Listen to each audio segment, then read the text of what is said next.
नमस्कार दोस्तों। आज हम आपको सुनाने जा रहे हैं मां गंगा के धरती पर आने की अद्भुत और पौराणिक कथा।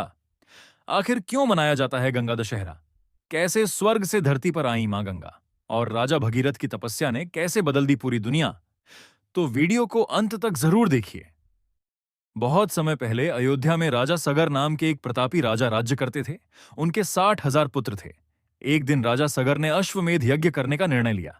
यज्ञ का घोड़ा पूरे राज्य में घूम रहा था, लेकिन तभी देवराज इंद्र ने ईर्ष्या में आकर उस घोड़े को चुरा लिया और कपिल मुनि के आश्रम के पास बांध दिया। राजा सगर के सभी पुत्र घोड़े को खोजते खोजते वहां पहुंच गए। उन्होंने बिना सोचे समझे कपिल मुनि पर आरोप लगा दिया। और ईशल कपिल उस समय गहरी तपस्या में लीन थे। जब उनकी तपस्या भंग हुई तो उनके क्रोध की अग्नि से राजा सगर के सभी पुत्र वहीं भस्म हो गए। समय बीतता गया, लेकिन उन आत्माओं को मुक्ति नहीं मिली। तब राजा भगीरथ ने अपने पूर्वजों की आत्मा की शांति के लिए कठोर तपस्या शुरू की। उन्होंने वर्षों तक भगवान ब्रह्मा की आराधना की। भगीरथ की तपस्या से प्रसन्न होकर भगवान ब्रह्मा प्रकट हुए। उन्होंने कहा, हे भगीरथ, केवल मां गंगा के पवित्र जल से ही तुम्हारे पूर्वजों को मुक्ति मिल सकती है। लेकिन समस्या यह थी कि मां गंगा का वेग इतना प्रचंड था कि यदि वे सीधे धरती पर उतरती तो पूरी पृथ्वी नष्ट हो जाती। तब भगीरथ ने भगवान शिव की तपस्या की। भगवान शिव प्रसन्न हुए और बोले, मैं गंगा को अपनी जटाओं में धारण करूंगा।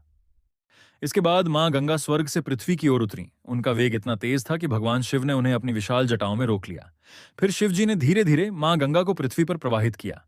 भगीरथ मां गंगा को लेकर उस स्थान तक पहुंचे जहां उनके पूर्वजों की राख पड़ी थी। जैसे ही मां गंगा का पवित्र जल वहां पहुंचा, राजा सगर के पुत्रों को मोक्ष प्राप्त हो गया। कहा जाता है कि ज्येष्ठ मास के शुक्ल पक्ष की दशमी तिथि को मां गंगा धरती पर अवतरित हुई थीं। इसीलिए इस दिन को गंगा दशहरा कहा जाता है। मान्यता है कि इस दिन मां गंगा में स्नान करने से पापों का नाश होता है और जीवन में सुख, शांति और पुण्य की प्राप्ति होती है। तो दोस्तों, ये थी मां गंगा के धरती पर आने की पवित्र कथा। अगर आपको यह वीडियो पसंद आई हो तो वीडियो को लाइक करें, चैनल को सब्सक्राइब करें और कमेंट में जरूर लिखें, हर हर गंगे। धन्यवाद।